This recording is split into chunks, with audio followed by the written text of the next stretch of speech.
Candu. Okey. Tapi sekitar 60-an ganja. 70-an dia dah mula ambil heroin, morfin. Heroin.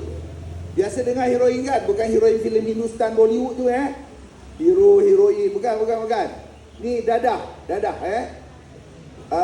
Heroin ni lebih kurang adik-beradik dengan morfin. Morfin ni doktor masih guna untuk ubat tahan sakit.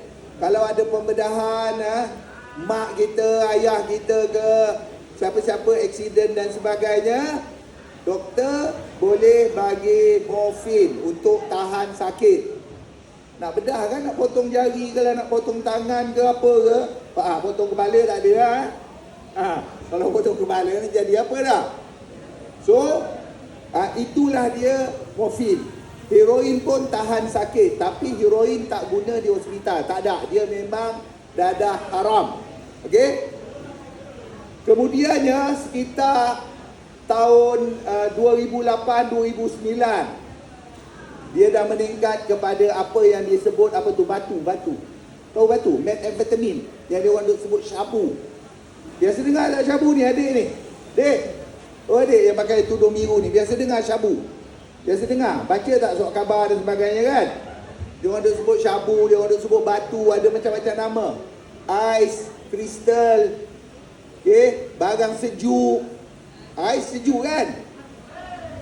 Betul tak? Dia kata barang sejuk dia panggil barang sejuk. Nama-nama jalanan dia panggil. Dia tak katalah methamphetamine. Nak sebut pun berbelit lidah ni. Apa ni Pak Long? Orang panggil batu, kristal, ais, syabu. Kalau dekat pantai timur tu apa dia? Kat pantai timur tu dia panggil pil kuda. Pil kuda ataupun yaba.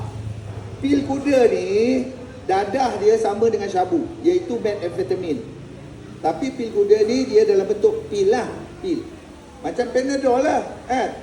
Dia adalah dia punya warna-warna yang berbeza-beza. Ada dia letak logo-logo tertentu, letak huruf Y lah dan sebagainya lagi. Okey, baik. Itu sekitar tahun 2008-2009.